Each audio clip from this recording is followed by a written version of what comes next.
예. 오늘은 지혜문학 속에서 남아 있었던 아가서를 공부하고, 그리고 이제 아가서 끝나고 나면 이사야서부터 시작해서 말라기까지 선지서들을 쭉 공부를 해야 되는데, 그에 앞서서 예언서를 우리가 어떻게 이해하고 공부하면 좋을지 그 예언서에 대한 내용을 잠시 다루려고 합니다. 그리고 나서 그 예언서에 대한 내용이 오늘 마무리하고 그 다음에 이제 다음 주에 이사야, 예레미야, 그리고 에스겔, 다니엘, 이 굉장히 큰 대선지서라고 얘기하잖아요.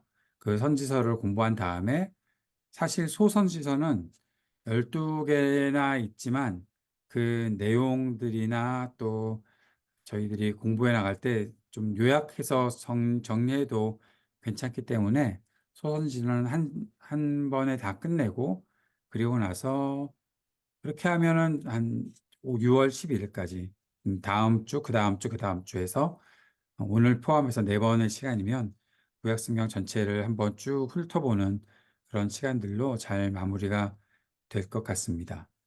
음, 여러분이 원하시면 시험을 한번 볼까 생각도 해보고 있는데 부담 갖지 마시고, 그래서 저희들이 공부했던 내용들 함께 잘 숙지해보고 하면 좋겠고, 강의안이 상당히 큰데 여러분이 PDF 파일로 제가 계속해서 이렇게 추가하고 하는 것들을 보내드리고 있는데, 그 내용들 중에 이제 제일 마지막 부분들 딱 제일 마지막에 여러분께 나눠드릴 것만 하나 딱 정리해 놓고 계셔도 아마 구약 성경을 앞으로도 계속 공부해 나가고 해나가는 일에 음, 큰 도움이 되지 않을까 하는 생각을 갖고 있습니다. 자, 오늘 아가서부터 공부할 텐데, 아가서를 공부할 텐데요. 문제의 아가서입니다.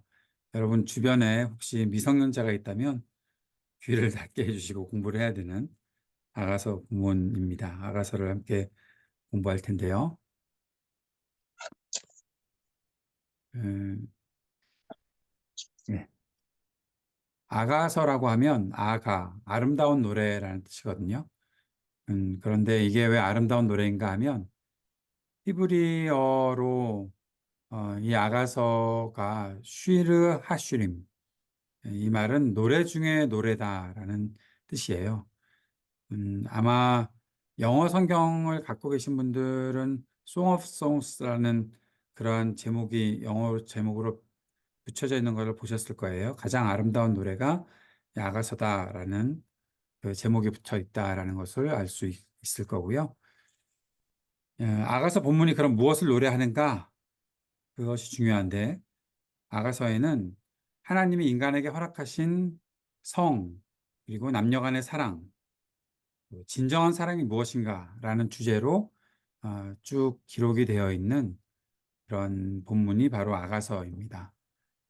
그래서 아가서에는 굉장히 적나라한 육체적인 묘사들이 있고요. 여성의 신체에 대한 묘사들도 존재하고 있습니다. 그래서 유대교에서는 아주 어린 아이들에게 별로 권하지 않는 본문입니다. 권하지 않는다는 것이 뭔가 하면 읽지 않도록 하는 그런 본문이에요. 사실 아가서가 이따가도 말씀을 드리겠지만 굉장히 중요한 본문이거든요. 아가서는 유대인의 절기 중에서 유월절에 같이 읽어야 하는 그런 성경 5축 중에 하나로 되어 있는데, 이 내용이 굉장히 적나라한 내용들이 많기 때문에 음, 사실 뭐 19금 뭐 그 정도로 해야 되지 않나 하는 내용이 이 아가서에 포함되어 있다는 것을 알고 계시면 좋을 것 같습니다. 아가서는 사랑의 찬가라고도 보여지는데요. 지난주에 말씀드렸던 것처럼 아가서는 지혜 문학의 하나입니다. 지혜 문학이라는 것이 무엇인지 말씀드렸죠. 지혜 문학은 하나님이 인간에게 허락하신 일반 은총으로서의 내용들을 가지고서 함께 그 내용들을 정리해서 이 모든 것들이 바로 하나님께서 우리에게 주신 것이다.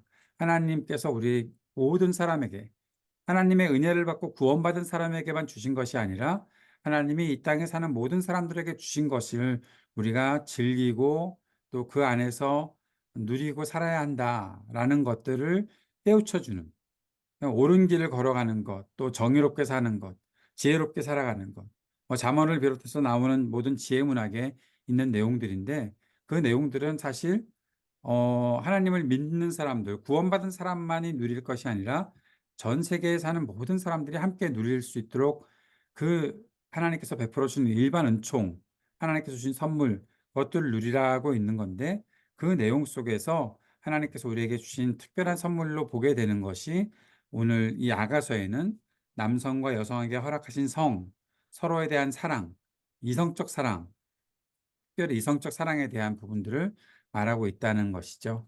남성과 여성이 누리게 되는 육체적 사랑 이야기가 이 전면에 쭉 흐르고 있는 것을 보게 됩니다. 그래서 사실 성경을 대하는 사람들로서, 이 거룩하신 하나님의 말씀을 대하는 사람들로서 이 아가서를 대할 때 그대로 읽기가 불편한 거예요. 음, 아가서 읽을 때 어떠셨는지 좀 질문을 좀 이따 드릴게요. 여러분 한번 그동안 아가서 읽으시면서 어땠는지 생각을 잠깐 나누어 주시면 좋을 것 같은데, 문자 그대로 읽기는 참 그렇기 때문에 이것을 해석할 때 풍유적으로, 알레고리컬한 해석, 그것으로 그 해석해 나가는 것이 대표적인 본문이 바로 아가서라는 거죠. 좀 전에 말씀드렸던 것처럼 오축, 다섯 두루마리라고 하는데, 그 유대인의 큰 절기, 다섯 절기 중에서 아가서는 6월절에 낭독되는 본문으로 보게 되는데, 그냥 그때 이것을 그냥 문자적으로 읽었다? 그러면은 너무한데?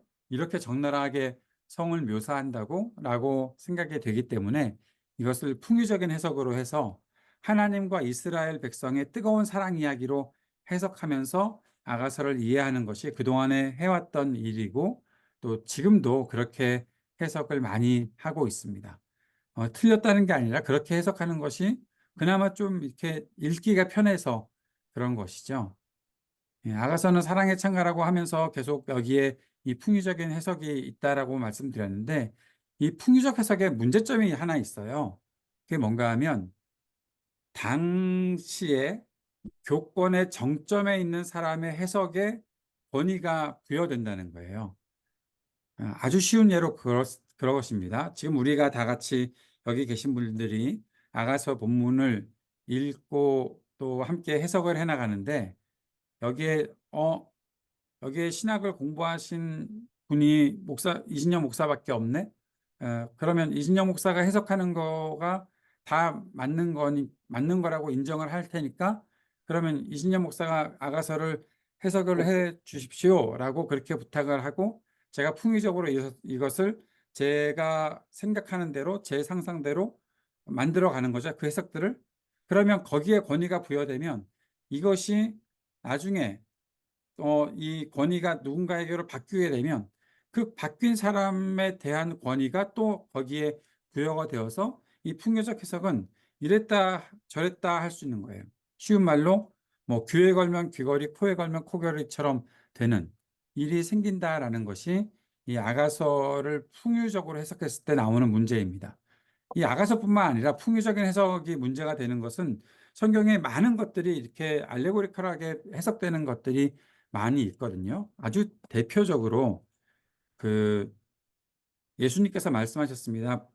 그 뱀처럼 지혜롭고 비둘기처럼 순결하라라고 말씀하셨는데, 그것을 알레고리컬하게 해석을 하면서 비둘기가 순결하다. 뭐가 순결하지? 비둘기의 눈을 보면 그 눈이 아주 순결하게 보인다. 그거는 그렇게 보면은 그렇게 보이는 거죠. 비둘기에 대해서 다른 해석을 갖고 있는 사람들은 이게 그렇게 보이지 않을 수도 있거든요. 그런 식으로 어떤 알레고리컬한 해석들을 이렇게 붙여나가고 풍의적으로 해석을 해나가면 이 사람들은 그렇게 생각하지 않는데 저 사람은 저렇게 생각하고 그 사람들은 또 그렇게 생각하고 이렇게 저렇게 해석들이 막 나뉘게 되는 그런 문제점이 있다는 것을 이해를 해야 합니다. 그것이 풍유적 해석의 문제점입니다. 그럼에도 불구하고 아가서는 상당히 많은 풍유적인 해석들이 있었는데 조금씩 다른 해석들이 있어요. 사람들마다. 유대인들은 아가서를 해석할 때 아가서에 나오는 남성은 하나님이고 여성은 이스라엘 공동체다라고 그렇게 해석을 했습니다. 그렇게 보는 것이 맞는 거다라고 유대인들은 그렇게 해석할 수밖에 없겠죠. 초대교회 사람들은 아가서에 있는 남성은 예수 그리스도이고 여성은 그리스도의 신부인 교회다라고 그렇게 해석을 해서 아가서를 이해를 했습니다. 아마 여기 계신 많은 분들도 거의 대부분이 예수님과 교회의 사랑 이야기로 해석한다라고 보고 계실 거고 그렇게 많이 배우셨을 거예요. 어, 맞죠? 맞죠? 예. 그렇게 해석하는 것은 많이 있었습니다. 초대교회에서 그렇게 해석을 했고요. 중세 로마 카톨릭에서는 어떻게 해석을 했나 하면 아가서의 남성은 하나님 또는 예수 그리스도, 여성은 수도사 자신이라고 봤어요. 그렇게 해석을 했어요. 그래서 사실 아가서는 중세 수도사들이 가장 사랑했던 본문이 아가서라고 그렇게 알려져 있습니다. 조금씩 다 다르죠. 왜냐하면 풍의적인 해석으로 하니까 이것을 이렇게 해석을 하자. 여기 나온 남자는 하나님, 여기 나온 남자는 예수 그리스도. 아니야, 하나님도 있을 수 있고 예수 그리스도 있을 수 있어라고 해석을 하게 되는 것이고, 여성은 이스라엘 공동체 또는 교회 또는 수도사 자신, 그런 식으로 해석을 하면서 아가서를 적용했던, 해석했던 일들이 있었다라는 겁니다. 여러분은 그동안에 어떻게 아가서를 배우셨나요? 아가서를 읽으시면서 무엇이라고 생각을 하셨나요? 질문입니다. 제가 좀 입이 말라서 여러분 이야기를 잠깐 들으려고요.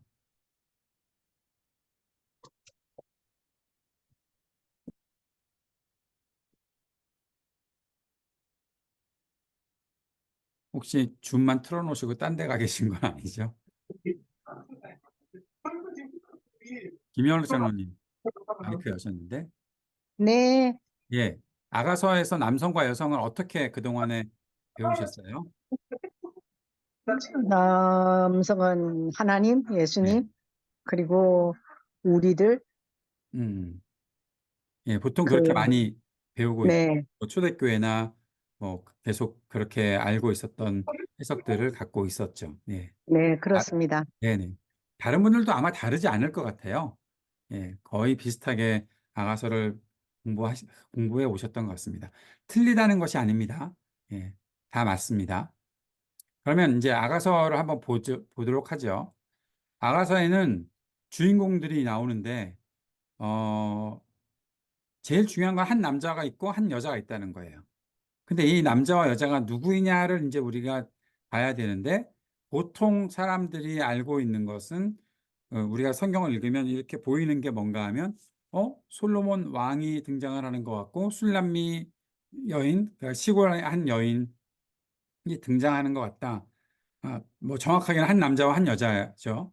그런데 이제 그 외에도 여인들이 나타나 있죠. 예루살렘의 여인들, 또 왕의 경호원들도 나타나고요. 심지어는 술람미 여인의 오빠들도 등장을 하죠. 그러면 주인공 남성과 여성은 어떤 관계인가? 이제 신랑이 될 사람이고 신부가 될 사람이다라고 우리가 보게 되는 것이죠. 어, 만약에 우리가 이것을 앞에서 말씀드렸던 풍유적 해석을 갖고 있지 않고 전혀 풍유적 해석을 적용시키지 않는다면 아가서는 뭐가 되나 하면 에로티시즘의 교과서가 될 수도 있다라고 이야기를 합니다. 왜냐하면 표현들이 너무나 적나라하거든요. 그런 것을 우리가 보면서 아가서를 읽다 보면 주인공들이 지금 뭐 하는 거지? 와, 이렇게 표현이 되나? 할 정도로 그렇게 읽게 된다는 것입니다. 그러니까 풍유적 해석이 필요한 경우가 아가서에는 생길 수밖에 없었던 것이죠. 그러면서 우리가 생각해야 되는 것은 아까도 앞에서 말씀드렸던 것처럼 아가서는 지혜문학이라는 것을 꼭 기억해야 한다는 거죠. 지혜문학은 삶의 다양한 주제를 다룬다고 말씀드렸습니다. 아가서는 삶의 가장 중요한 주제인 성을 다루고 있는 것이고요. 하나님께서 원하시고 하나님께서 기대하시는 가장 아름다운 성에 대한 교훈을 담고 있는 것이 아가서다라고 우리가 보게 되는 겁니다. 그러니까 단순히 교회와 하나님의 사랑뿐만 아니라 남녀의 사랑을 다루지만 그 남녀의 사랑이 어떻게 가장 아름다운 모습으로 나타날 것인가? 그렇게 아름다운 사랑을 남자와 여자가 누리게 될 것인가를 가르쳐 주는 것이 아가서 본문의 내용이다라는 거죠. 아가서를 통해서 성에 대해서 우리가 공부를 하게 되는데 아가서는 성을 인간에게 허락된 선물로 보고 있습니다. 성이라는 선물은 그런데 꼭 결혼 관계라는 틀 안에서 누려야 하는 것으로 나타나 있는 것이죠.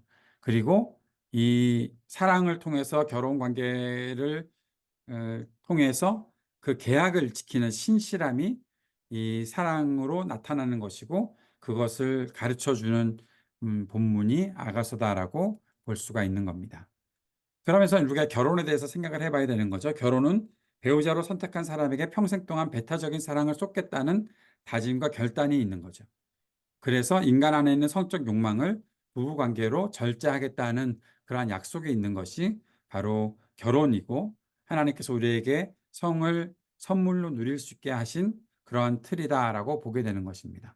그래서 배우자와의 언약의 신실함을 지키겠다는 의지가 이 사랑과 결혼 그리고 남녀의 성, 그 남녀의 성은 결혼이라는 틀 안에서 누려야 되는 것으로 보아야 한다는 것을 우리가 아가서를 통해서 배우게 된다는 것입니다. 아가서를 어떻게 읽으면 재미있을까요? 예. 아가서를 읽을 때는 꼭 드라마나 연극으로 이해하고 읽는 것이 도움이 됩니다.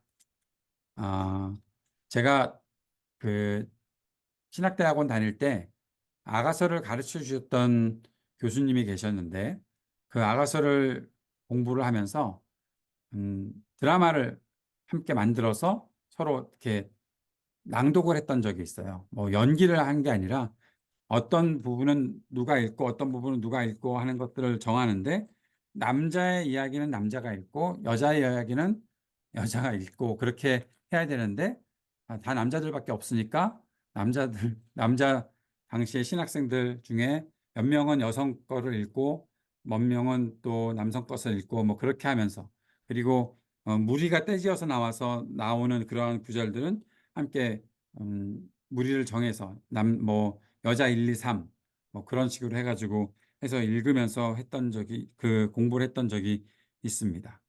그 여러분이 아가서를 읽을 때 가능하면 개역 개정보다 세번역 성경을 한번 읽어보시면 좋을 것 같다라는 생각을 해 보는데요. 왜 그런가 하면 개역 개정은 이게 남자의 이야기인지 여자의 이야기인지 그게 구별이 안 돼요. 그런데 세번역 성경을 보면 세번역 성경에는 남자들의 이야기인지 여자들의 이야기인지 아니면 그 그 남자 주인공의 이야기인지 여자 주인공의 이야기인지가 딱 구별이 되거든요. 그래서 그렇게 읽어가는 것이 굉장히 도움이 됩니다. 아, 이 사람이 이 얘기를 하고 있는 것이구나. 아, 지금 여자 신부의 친구들이 지금 이야기하고 있는 것이구나. 신부의 오빠들이 이렇게 등장을 하는 것이구나 라는 것들이 이렇게 구별이 되면서 어떠한 뉘앙스, 어떤 내용들이 어떻게 전달되고 있다는 것들을 볼 수 있기 때문에 각 구절이 누가 누구에게 하는 이야기인지 이해하고 읽어야 도움이 될 수가 있습니다. 그냥 막 읽지 마시고요. 그렇게 한번 읽어보시면 좋을 것 같은데, 음, 잠깐,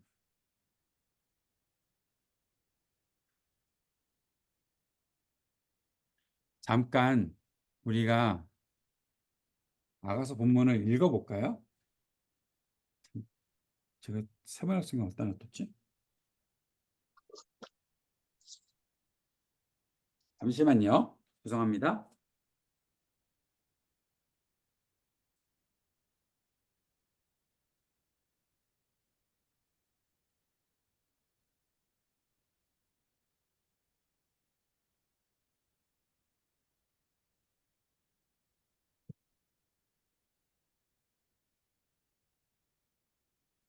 자,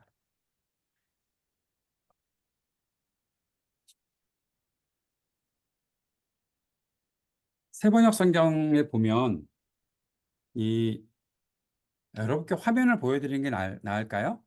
제가 저걸 켜고 네, 켤게요. 그러면 다른 창을 하나 열게요.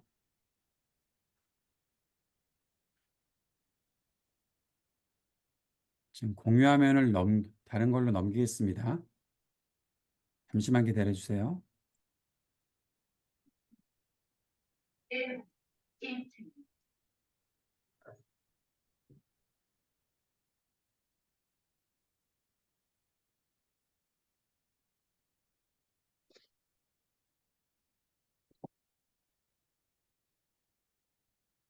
공유 화면 지금 성경 화면을 하나 켰는데 보이세요?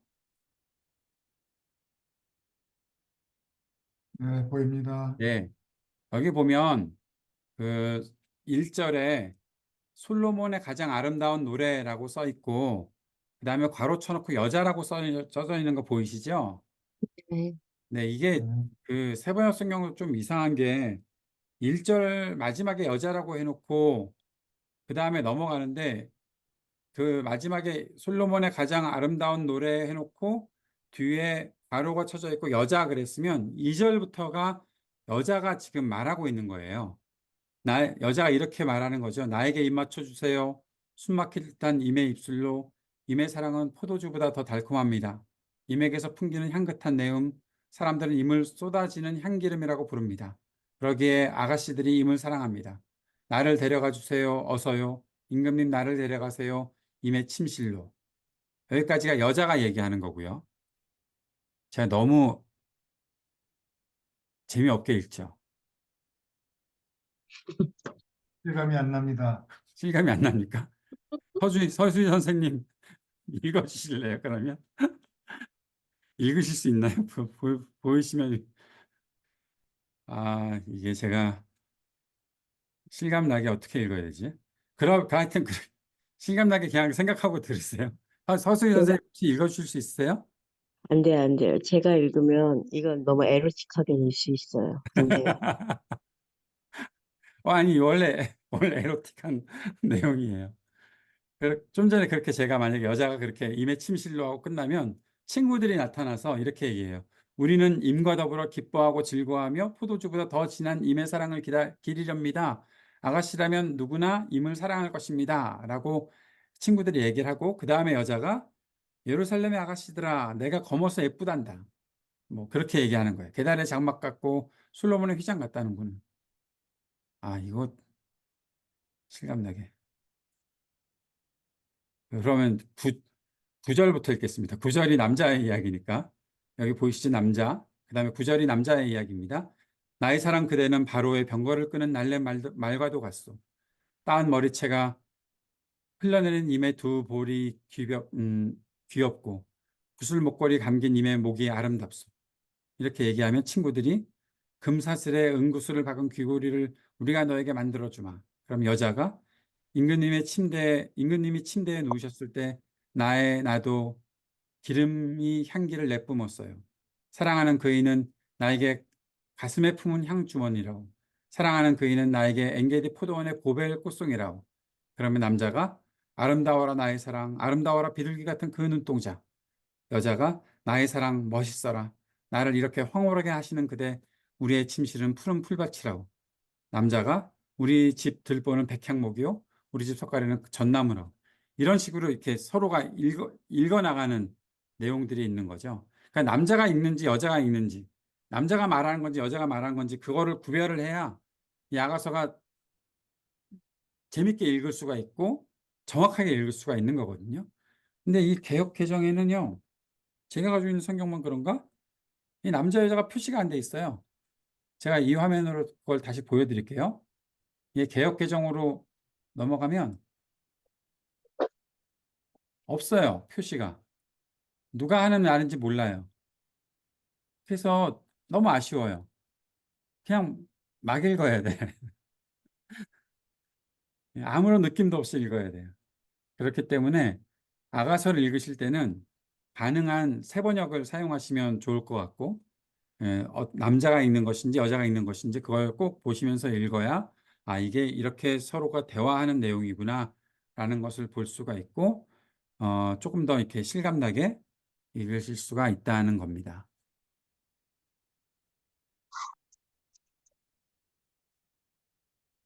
어, 네. 우리 한 한번 해보세요. 절만, 우리 네. 한 절만 서주희 집사님이 한 번만 읽어보시죠. 네. 아주 에로틱하게요? 자, 그러면 다른 본문을 보여드릴게요. 2장 한번 볼게요. 2장. 여자의 이야기입니다. 이 여자의 이야기 어디서부터 하냐면 3절부터 7절까지만 부탁드리겠습니다. 아니, 그냥 그러지 말고 1장 1절부터 목사님하고 저하고 번갈아 가면서 해요. 아까 1장 다 했으니까 2장 할까요, 그럼? 그래요. 예, 그런데 2장 내가 한번 여자가 해보죠. 너무 많잖아요, 말이. 여기 여자가 말이 너무 많잖아요. 1장을 해요. 여자가 나 말이 많다고 1장 하자고요? 네, 하려면 재밌는 걸 해야지, 여기. 그러면 어디요? 여기 8절, 여기서부터 할게요. 10절부터 17절까지. 제가 나의 사랑 그대 일어나고 여기서부터 읽어볼게요. 지금 제가 저거 하는 거, 블락친 거 보이시죠? 네. 네, 제가 먼저 여기 부분 읽겠습니다. 나의 사랑 그대 일어나오. 나의 어여쁜 그대 어서 나오. 겨울은 지나고 비도 그치고 비구름도 거쳤소. 꽃 피고 새들 노래하는 계절이 이 땅에 돌아왔소. 비둘기 우는 소리 우리 땅에 들리오. 무화과 나무에는 푸른 무화과가 열려 있고 포도나무에는 활짝 핀 꽃이 향기를 내뿜고 있어. 일어나 나오, 나의 사랑하는 님이여. 나의 귀여운 그대, 어서 나오. 바위틈에 있는 나의 비둘기여. 낭떠러지 은밀한 곳에 숨은 나의 비둘기여. 그대의 모습, 그 사랑스러운 모습을 보여주오. 그대의 목소리, 그 고운 목소리를 들려주오. 여우떼를 좀 잡아주오. 꽃이 한창인 우리 포도원을 망가뜨리는 새끼 여우떼를 좀 잡아주오. 님은 나, 나의, 나는 님의 것. 님은 나리꽃 밭에서 양을 치네. 날이 저물고 그림자가 사치기 전에 나의 미영, 놀이처럼 빨리 돌아와 주세요. 들산에 날랜 사슴처럼 빨리 오세요. 네, 그만하겠습니다. 더 에로틱하게 할 수 있었어. 예, 그 진짜 에로틱한 본문이 있거든요. 더 에로틱의 여왕이에요. 제가 예, 지금 치아 때문에 힘이 들어서 그래요. 저 에로틱하게 정말 잘할 수 있어요. 네.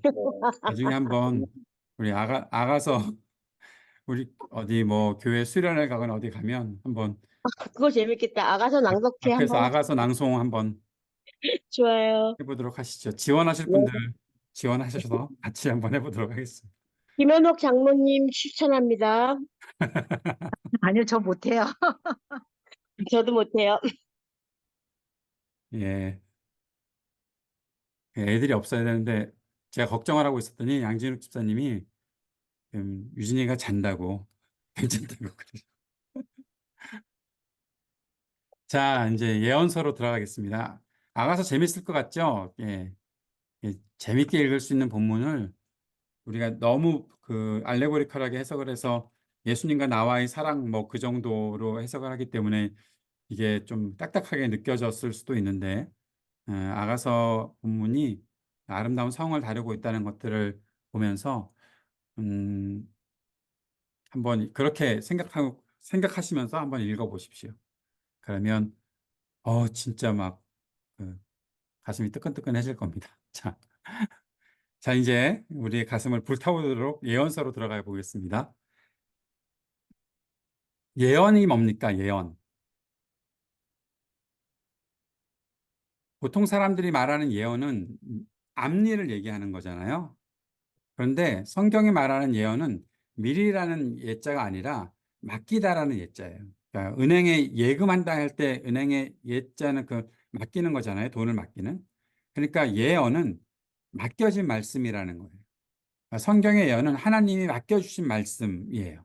그래서 예언자라는 것은 하나님이 맡겨주신 말씀을 기록해 놓은 것이고 하나님이 맡겨주신 말씀을 그대로 전하는, 선포하는 사람을 가리켜서 예언자다, 또 예언이다라고 말을 하는 겁니다.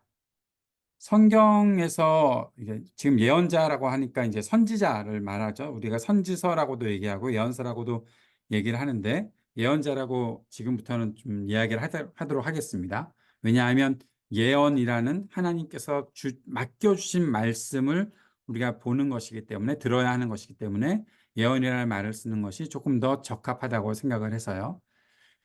자, 퀴즈입니다. 성경에서 가장 먼저 예언자라는 호칭을 받은 사람, 선지자라는 호칭을 받은 사람이 누구일까요? 아브라함. 네, 강의한 보셨죠? 예, 아브라함입니다. 강의안을 보시지 않고서도 맞히셨으리라 생각을 하는데, 예, 창세기 20장 7절에 보면 하나님께서 가르쳐 주시는 거죠. 아브라함은 선지자다라고 개역 개정에는 그렇게 말씀하고 있습니다. 가장 먼저 예언자라는 호칭을 받은 사람이 아브라함이죠. 그 다음에 예언자의 전형적인 모습이다라고 볼 수 있는 사람이 누군가 하면 바로 모세입니다. 신명기 5장 5절에 모세의 모습은 이렇게 아주 전형적인 예언자의 모습으로 나타나 있다는 것을 보게 되는 거죠. 자, 그러면 우리가 예언이라는 것을 한번 이렇게 생각을 해보려고 이사야서 7장 14절 말씀을 한번 예로 들어보겠습니다. 이사야 7장 14절 말씀을 읽어보면, 그러므로 주께서 친히 징조를 너에게 주실 것이라. 보라, 처녀가 잉타하여 아들을 낳을 것이요 그의 이름을 임마누엘이라 하리라. 예언이죠. 예, 우리가 알고 있는 예언은 우리가 먼저 알고 있었던 예언은 미리 알려주시는 말씀이라고 생각을 하면, 이 말씀은 결국 나중에 예수님께서 오실 것에 대해서 700년 전에 예언을 미리 이야기한 것이다라고 보게 되는 거죠.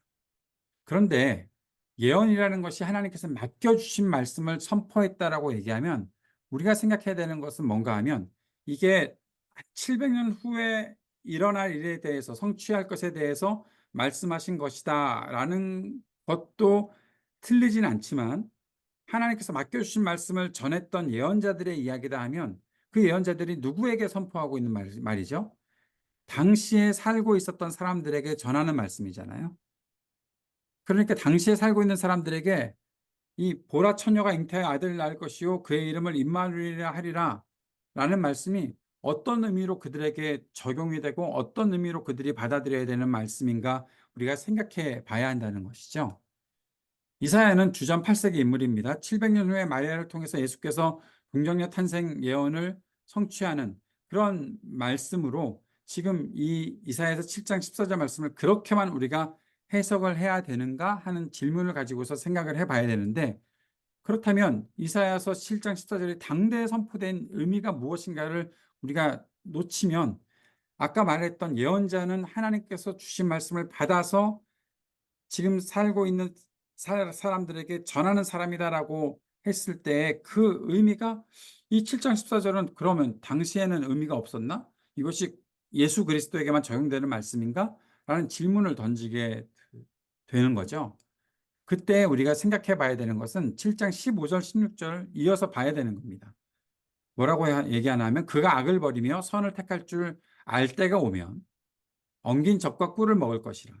대저 이 아이가 악을 버리고 선을 택할 줄 알기 전에 내가 미워하는 두 왕의 땅이 황폐하게 되리라 라는 말씀이 7장 14절 임마누엘에 대한 약속, 처녀가 잉타하여 아들을 낳고 그 이름을 임마누엘이라 하리라는 약속 다음에 15절 16절에 등장하게 되고, 네가 미워하는 두 왕의 땅이 황폐하게 되리라 라고 말씀을 하고 있으니까, 이 말과는 어떠한 연결이 되지?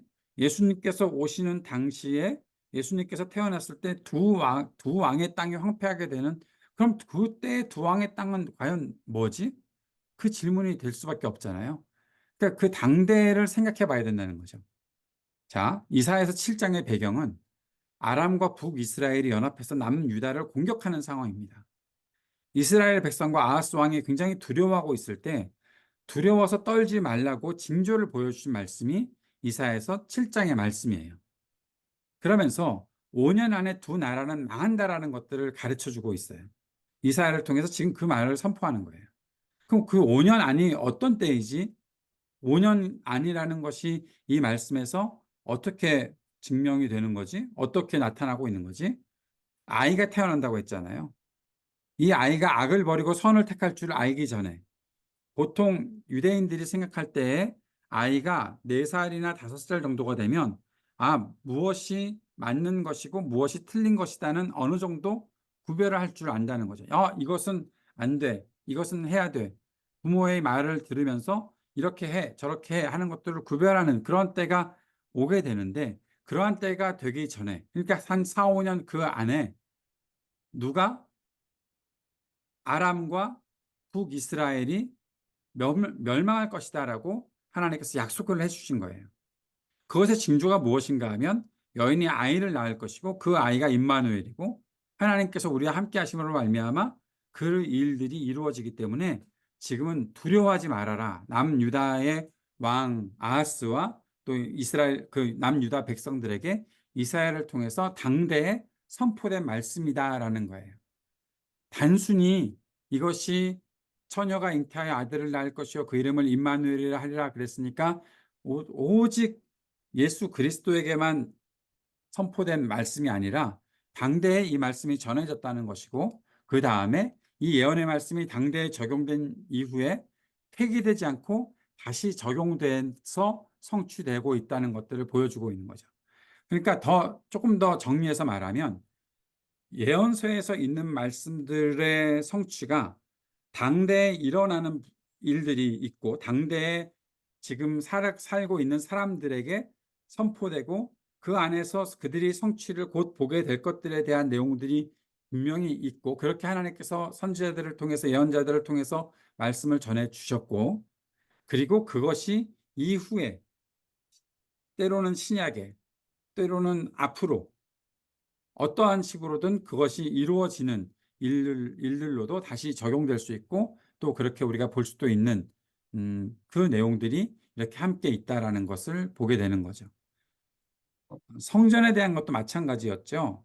성전도 하나님께서 다윗에게 네 아들을 통해서 성전이 지어질 것이다라는 것을 말씀하셨을 때에 그 성전이 솔로몬을 통해서 지어지는 성전에 대해서도 말씀하신 것이긴 하지만, 하나님께서는 예언자를 통해서 당대에 그렇게 성취될 것에 대한 일들을 나단을 통해서 말씀하시고, 그리고 그것은 그 이후에 예수 그리스도께서 오셔서 하시는 일들에 대해서도 그것이 약속된 말씀, 예언의 말씀으로 선포된 것이기 때문에 이 예언의 말씀을 우리가 받을 때에 이것이 단지 아주 미래에 있는 이야기로만, 또는 지금 당대에 선포되는 이야기로만, 그렇게 딱 그 줄 중에 하나로만 딱 볼 것이 아니라 이것이 다 함께 포함되어 있는 말씀으로 봐야 되고, 그렇기 때문에 단순히 예언은 미래에 있을 이야기들을 우리들에게 전해주는 것이 아니라 하나님께서 맡기신 선지자들, 예언자들에게 맡기신 말씀이 선포되고 있는 것이고, 당대의 사람들은 그 말씀을 그대로 들었다라는 것을 우리가 이해해야 한다는 것입니다. 예언자의 역할은 무엇인가 하면 하나님이 자신을 예언자로 부르셔서 말씀을 맡기셨다는 것을 알고 하나님 중심의 사역을 하는 것이 그 예언자들의 역할입니다. 성경에는 거짓 예언자들이 굉장히 많이 있죠. 성경에 나오는 거짓 예언자들은 주로 하나님께서 심판하실 것에 대한 부인을 하는 사람들입니다. 하나님께서 세우신 예언자들은 심판의 경고의 메시지를 계속해서 전하는 사람들이거든요. 그런데 사람들이 경고 메시지를 듣기를 싫어하니까 사람들의 귀에 달콤한 이야기, 괜찮아, 그렇게 우리가 심판당하지 않을 거야 라고 하는 그러한 이야기들을 사람들에게 전하면서 자기들의 배를 채우는 사람들이 거짓 예언자들이었던 것이죠. 그래서 보면 성경에 등장하는 대다수의 참된 예언자들은 당대의 사람들에게는 무시를 당했고 매를 맞기도 했고 버림을 받고 감옥에 갇혔고 목숨을 잃었던 사람들이었습니다. 당대의 환호를 받았던 사람들은 거짓 예언자들이었죠. 사람들이 좋아하는 메시지를 그들이 전했으니까요. 참 예언자들, 그래서 하나님께서 맡겨주신 말씀을 전하는 사람들은 하나님 중심의 사역을 한다. 여기에 이제 하나님 중심의 사역을 한다는 것이 굉장히 중요한 내용인데요. 자, 왜 그런가 하면 예언자는 회개를 촉구하는 사람들이었어요. 하나님께서 심판하실 것이다. 이대로 가면 심판을 당할 수밖에 없다. 그러니 회개해야 한다라는 말씀을 계속해서 전하고 있었고, 그렇게 사람들이 회개하도록 하는 말씀이 있었던 거죠. 그런데 여기서 이제 생각해 봐야 되는 것은, 그럼 묵시는 뭐고 예언은 뭐지? 그 차이를 알아야 되는 거죠. 예언과 묵시의 차이가 바로 여기에 나타나 있어요. 그 묵시라고 하면 보통 에스겔서의 일부, 그리고 다니엘서의 일부, 그리고 요한계시록 자체를 묵시라고 그렇게 말하거든요. 묵시라고 말한 것은 무엇인가 하면, 하나님의 말씀을 맡은 사람들이 말씀을 전하는데 그 말씀을 들은 사람들이 반응을 보여요. 반응을 보이는 것에 따라서 하나님께서 심판을 경고하는 메시지가 사실 철회되기도 하는 거죠. 가장 대표적인 예가 그 니느웨 성에서 하나님의 심판의 메시지를 전했던 요나 선지자의 이야기죠. 요나가 억지로 하나님께로부터 하나님께 끌려가듯이 가서 니느웨 성에서 사흘 길을 돌아야 다 돌아볼 수 있는 그 곳에 진짜 하기 싫어서 하루만 다니면서 아마 작은 소리로 외쳤을 것 같아요. 큰 소리도 아니고 하나님이 심판하신다 뭐 그렇게 슬며시 했는데, 그 소리를 니느웨의 왕이 듣고 온 백성이 회개하게끔 되어서 결국에 심판이 내리지 않는 그런 일들이 되었다는 거죠. 이건 사실 예언이죠. 하나님께서 심판의 메시지를 그 요나에게 맡기셔서 요나가 가서 그 내용을 전했으니까 이것이 예언이죠. 변경이 되는 거예요. 그 말씀을 들었던 사람들이 회개하고 돌이켰기 때문에 하나님께서 심판하실 것이라고 했던 메시지가, 하나님께서 그렇게 선언하셨던 것이 철회되고 변경되는 일들이 생기는 거예요. 그런데 묵시는 변경이 되지 않는 거예요. 묵시는 이미 결정된 사항들이 나타나서 보여진 거예요. 에스겔서의 일부와 다니엘서의 일부와 요한계시록에 나오는 내용들은 그건 변경되지 않아요. 그거는 이미 하나님께서 하실 일들을 말씀하신 것이기 때문에 그래요. 그렇기 때문에 예언과 묵시의 차이가 있다는 거죠. 예언은 청중의 반응에 따라서 변경이 가능하다는 겁니다. 철회될 수 있다는 겁니다. 그러면 하나님이 심판하시는 것이 여러 종류가 있을 텐데, 뭐 재앙을 내려서 심판하시기도 하고 막 그러는데, 그 심판은 철회될 수도 있다고요? 뭐 그럴 수 있겠네요 라고 하는데, 하나님께서 심판하신 것 중에 가장 무서운 심판이 있다고 하면 그것은 하나님께서 내버려 두시는 겁니다. 유기라고 하죠. 하나님께서 아무것도 관여하지 않으시는 거예요. 죄를 범했는데, 잘못을 범했는데 하나님으로부터 메시지가 오지 않는 거예요. 말씀하지 않으시는 거예요. 그냥 내버려 두시는 거예요. 네가 그냥 알아서 해라. 우리가 알아서 할 수밖에 없는 거예요. 하나님이 아무 말씀도 하지 않으시는 거예요. 그것이 가장 가혹한 심판이죠. 만약에 하나님께서 예언자를 보내셔서 경고하고 심판하신다? 그러면 그것은 하나님께서 아직도 나에 대해서 관심을 갖고 계시다. 이 백성에 대해서 관심을 갖고 계시다. 우리가 하나님의 말씀을 들을 수 있다. 하나님의 말씀을 듣고 깨닫고 돌이킬 수 있는 기회가 있다라는 거거든요. 그것은 하나님께서 아직도 우리에게 사랑을 나타내 주시는 것이다라고 볼 수 있는 이유가 되는 것입니다. 하나님은 우리를 버려두지 않으시고 예언자를 보내시고 경고하시는 거죠. 심판의 경고에는 회개를 기대하는 하나님의 마음이 있다는 것을 보게 되는 것입니다. 예언서의 수많은 심판의 메시지는 하나님께서 우리에게 회개하라고, 고치면 된다고 하나님께서 그렇게 보내시는 그러한 메시지가 있는 것이죠. 예언자를 보내시는 것은 그래서 하나님의 사랑의 증거라고 볼 수가 있는 것입니다. 아까도 말씀드렸던 것처럼 예언에는 청중의 반응이 변수이죠. 심판의 예언이 철회될 수도 있는 것입니다. 묵시는 이미 결정되어 있는 거죠. 변경되지 않습니다. 이 묵시는 그대로 이루어질 일들이라는 것입니다. 묵시는 그래서 사람들에게 너 이런 것이 있으니, 앞으로 일어날 일이 있으니 뭐 고쳐라라고 주신 것이 아니라 하나님께서 이런 일을 행하시겠다라고 보여주시는 것이 묵시입니다. 그 마음을 가지고서 나중에 우리 에스겔서를 읽을 때, 또 다니엘서에 있는 묵시, 요한계시록에 있는 묵시를 한번 보십시오. 그 내용 속에서 우리가 어떻게 하나님이 하시는 일들을 보게 될지 기대가 될 것이라 생각을 합니다. 그러면 예언서를 통해서 하나님께서 우리들에게 맡기신 말씀들이 증거되는 정상적인 계시의 통로가 무엇인가 보게 되는 것인데, 정치적으로는 왕이 하나님께서 주시는 계시를 받고 말씀을 받고 사람들에게 그 말씀을 선언하고 나가야 되는 것이 그들에게 책임이 있는 것이고요. 종교적 영역에서는 제사장들이 바로 그러한 책임이 있는 사람들이었죠.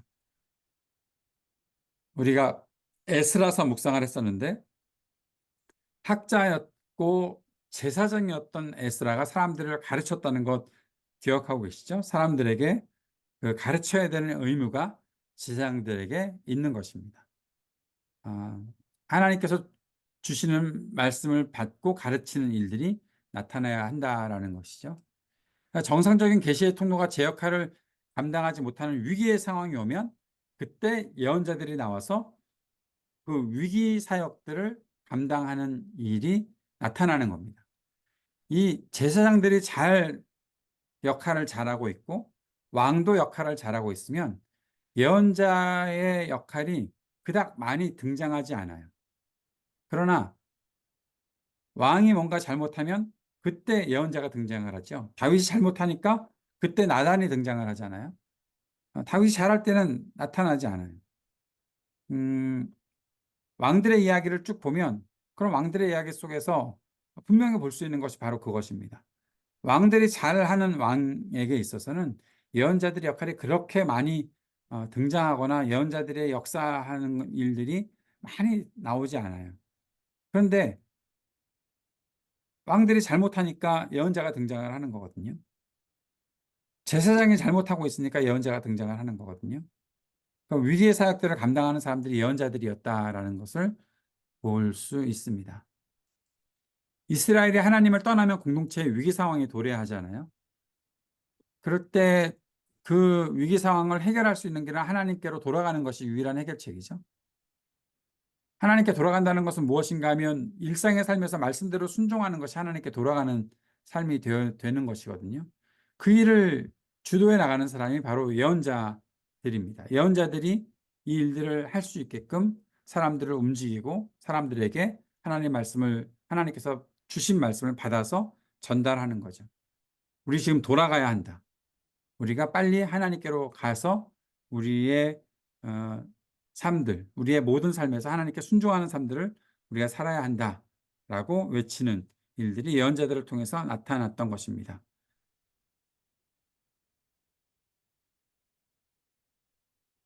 시대별로 예언자들이 있죠. 예언자들의 메시지가 시대별로 조금씩 다른 것을 우리는 예언서를 보면서 알게 될 겁니다. 구약에서 예언자 역할을 가장 먼저 한 사람은 아까 말씀드렸던 것처럼 아브라함이었고요. 그리고 예언자의 전형은 모세로 나타나고 있고요. 그리고 또 아주 중요한 예언자가 두 명이 있죠. 엘리야와 엘리사 같은 사람들. 이스라엘 백성에게 예언자의 대표는 사실 엘리야입니다. 그 주전 9세기에 엘리야와 엘리사가 함께 이어가면서 쭉 사역을 했던 모습들을 보게 되고요. 주전 8세기에 나타나는 예언자들은 아모스, 호세야, 이사야, 미가 같은 사람들이 주전 8세기의 예언자들이었습니다. 그리고 주전 7세기 말부터 6세기까지 예레미야와 에스겔 같은 예언자가 나타나서 하나님의 말씀을 전하고 있었습니다. 다른 예언자들은 나중에 소예언서를 우리가 공부할 때 보게 될 것이라 보고요. 엘리야는 이스라엘을 대표하는 예언자가 되었죠. 왜 그랬나 하면 그때가 아합 시대였기 때문이죠.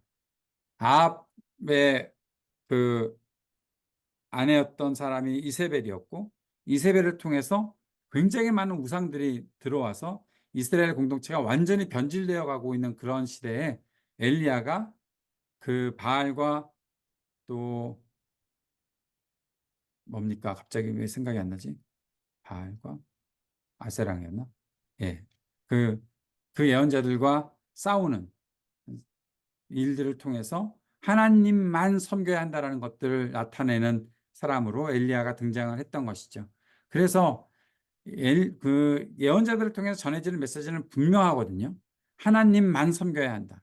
우리 하나님의 백성은 하나님만 섬겨야 한다라는 사실을 아주 강력하게 나타냈던 사람이 바로 엘리야였기 때문에 엘리야가 이스라엘 대표하는 예언자가 된 것입니다. 주전 8세기 이스라엘 공동체 상태가 악화되어서 희망이 없어졌을 때 나온 그 예언자가 아모스라고 썼네. 아모스, 호세아, 이사야, 미가, 이 사람들입니다. 아모스와 호세아는 북이스라엘의 예언자였어요. 아모스는 주전 760년, 호세아는 주전 750년에 북이스라엘에서 우리가 고쳐야 된다, 하나님께 돌아가야 한다라고 외쳤던 사람들이었는데 결국 그 말들을 아무도 경청하지 않았고 왕들이며 뭐 관료들이며 뭐 백성들이고 누구도 그 말을 경청하지 않다가 결국 722년에 아시리아에 의해서 멸망하게 되는 북이스라엘 멸망을 보게 되었던 거죠. 아무도 예언자들을 통한 하나님의 말씀을 경청하지 않았던 것이 당시의 모습이었던 것입니다. 북이스라엘의 대표적인 예언자가 그래서 아모스와 호세아가 있었고 엘리야도 마찬가지 당시에 있었던 사람이었고요. 미가와 이사야가 나타났을 때는 남유다의 위기가 찾아왔을 때입니다. 남유다가 회복되고 살아나는 길도 결국 하나님께 돌아가는 것이라고 선포했던 사람이 미가와 이사야였습니다. 근데 아무도 듣지 않았죠. 그런데 퀴즈. 아무도 듣지 않을 때 귀를 기울였던 한 사람의 왕이 있었습니다. 누구일까요?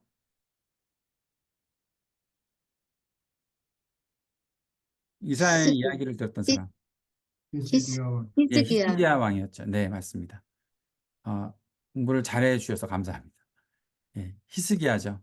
아무도 듣지 않을 때 귀를 기울였던 한 사람이 히스기야였고, 히스기야가 종교 개혁을 일으키죠. 히스기야가 했던 일들 중에 노뱀을 부숴버렸던 것도 기억하십니까? 예, 우리 열왕기 상하 공부하면서 쭉 다 나왔던 내용들인데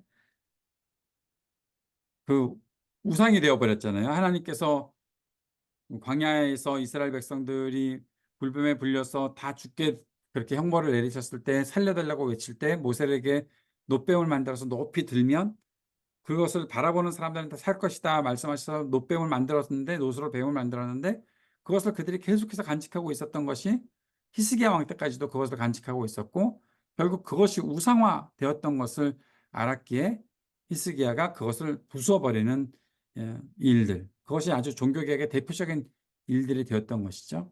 근데 이 종교개혁이 그냥 히스기야 때만 있었다가 멈춰버렸죠. 그 아들이 누구였을까요? 므낫세였죠. 예, 므낫세 때 남유다는 더 타락하게 됩니다. 종교개혁을 통해서 겨우 뭔가 좀 회복되려고 했는데 므낫세가 나타나면서 완전히 더 타락해버리는 일이 생겼던 것이죠. 그리고 나서 이제 주전 7세기 말부터 6세기 초까지 남유다가 바빌론 땅으로 끌려가는 때, 그리고 바빌론 땅에 있을 때 예레미야와 에스겔을 통해서 하나님께서 말씀을 맡게 해주시고 그들을 통해서 말씀을 전하게 하셨던 것을 보게 됩니다. 그 메시지는 아주 정확합니다. 심판을 받아라는 거예요. 심판을 어떻게든 면해라가 아니라 심판 받아라는 거예요. 이것은 이제 더 이상 치료가 불가능해. 너희들은 여기서 고칠 수가 없어. 그러니까 심판 받아야 돼. 그런데 하나님의 심판은 깨끗하게 만드는 거야. 정화되게 하는 거야. 그래서 완전히 갱신시키는 거고, 그렇게 다시 한번 거룩한 백성으로 쓰임받을 수 있도록 그렇게 회복되는 일들이 있을 것이다 라고 말씀하는 거죠.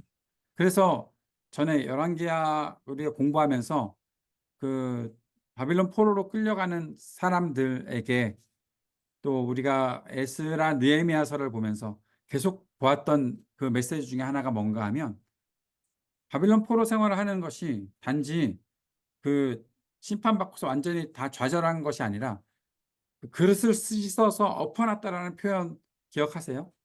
예, 그릇을 씻어서 엎어놨다. 이것은 다시 사용하려고, 다시 깨끗하게 해서 사용하려고 하시는 일이다. 다시 말하면 남유다가 심판을 받고 또 이렇게 포로로 끌려가는 일은 하나님께서 그릇을 씻어서 엎어놓은 것처럼 이것을 다시 사용할 수 있게끔 정화시키는 일이고 갱신시키는 일이다라는 사실을 보여주시는 것이죠. 그것이 예레미야와 에스겔을 통한 메시지로 사람들에게 전달되고 있다는 것을 보게 되는 것입니다. 그러니까 심판에 대한 메시지는 분명해요. 하나님께서 심판하시는 것은 단지 심판에 있어서 버리시겠다는 것이 아니라 심판의 메시지를 통해서 회개하고 돌이키고 또 심판을 받게 된다면 그 속에서 정화되고 깨끗하게 되어서 하나님 앞에 다시 일어설 수 있게 만드시는 것이 하나님의 목표다라는 사실을 우리들에게 알려주는 것이 예언서들의 목적이라는 것입니다. 예언서를 통해서 우리가 네 가지 질문을 예언서를 읽을 때 네 가지 질문을 던져 보아야 하는데요. 첫 번째는 당신은 하나님 믿는 사람입니까? 라는 질문입니다. 이론적으로는 신자이긴 하지만 실천적으로 혹시 무신론으로 살아가고 있는 것은 아닌지, 머리와 입으로는 하나님을 믿는다고 고백하지만 실제 삶에서는 하나님을 경외하는 삶이 전혀 나타나지 않고 말씀에 대한 순종이 전혀 없는 것을 가리켜 실천적 무신론자라고 말을 하거든요. 혹시 우리가 그런 상태는 아닌지 한번 이러한 질문을 던지면서 예언서를 읽어야 한다는 것이죠. 예언서를 읽으면 이런 질문들을 하게 되는 것입니다. 나는 과연 하나님을 제대로 믿고 있는가? 내 일상에서 하나님과 동행하고 있는가? 하나님의 백성다운 삶을 내 삶을 통해서 이렇게 증거하고 있는가? 하는 질문을 하게 될 수밖에 없는 거죠. 두 번째 질문은 당신은 하나님의 백성입니까? 라는 질문입니다. 하나님께 내가 선택받았다라고 얘기하잖아요. 우리가 이스라엘 백성도 그러잖아요. 우리는 선민이다. 하나님께 선택하신 백성이다. 그 자부심을 갖고 살고 있어요. 나는 하나님의 언약 백성이다라는 자부심이 있어요. 그런데 여기서 그 자부심이 이상하게 변질되는 것은 뭔가 하면 그러니까 나는 하나님께서 절대로 나를 버리지 않으실 거야 라는 이상한 확신을 갖고 있다는 거죠. 그것은 잘못이라는 거예요.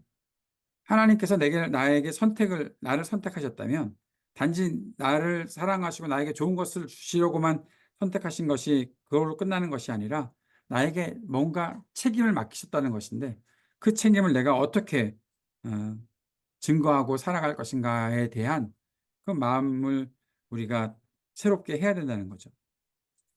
선택이 특권이 아니라 책임이어야 한다라는 사실을 가르쳐 주는 것이 예언서의 말씀을 제대로 읽는 태도입니다.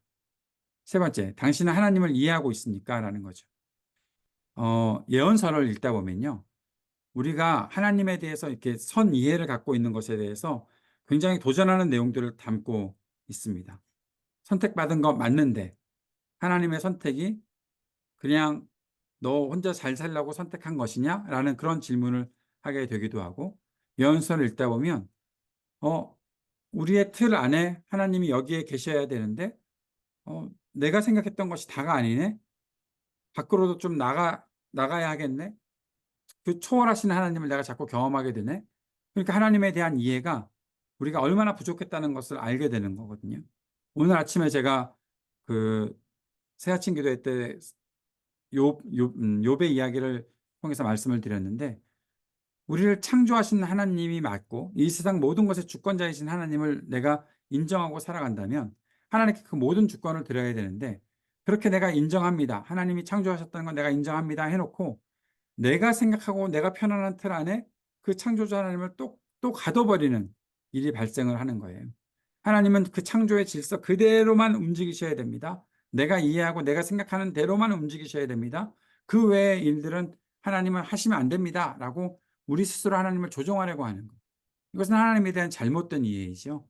하나님에 대해서 바르게 이해하고 있는 사람은 하나님의 그 초월하시는 능력들을 인정하고 하나님께서 어떻게 역사하실지에 대한 기대함과 신뢰함을 가지고 하나님께 나아가는 사람이지 하나님을 내가 이해하는 것만으로 묶어놓고 그렇게 그렇게 살아간다면 우리가 하나님에 대한 이해는 좀 고쳐야 될 필요가 있지 않겠는가.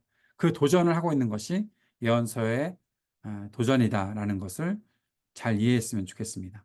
마지막 네 번째는 예언서가 던지는 질문입니다. 당신은 이 땅의 타락에 책임이 있습니까? 라는 것입니다. 이 땅이 어둡고 이 땅이 타락했습니다.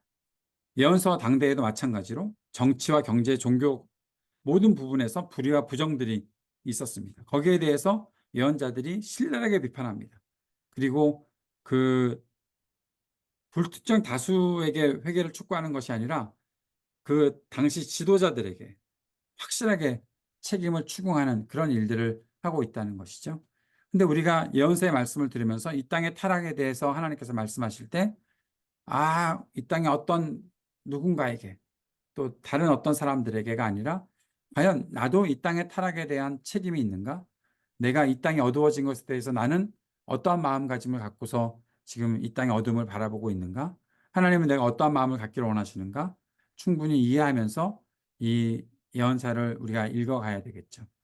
이 네 가지 질문을 우리가 마음속에 새기고 다음 주부터 이제 이사야서부터 쭉 읽어 나갈 텐데, 공부해 나갈 텐데, 그 마음을 가지고 예언서를 쭉 읽어 가시면 아주 크게 도움이 되리라 생각을 합니다. 시간이 엄청나게 빨리 갔는데, 다 했습니다. 오늘 공부는 여기까지 하는 걸로 하고 녹화를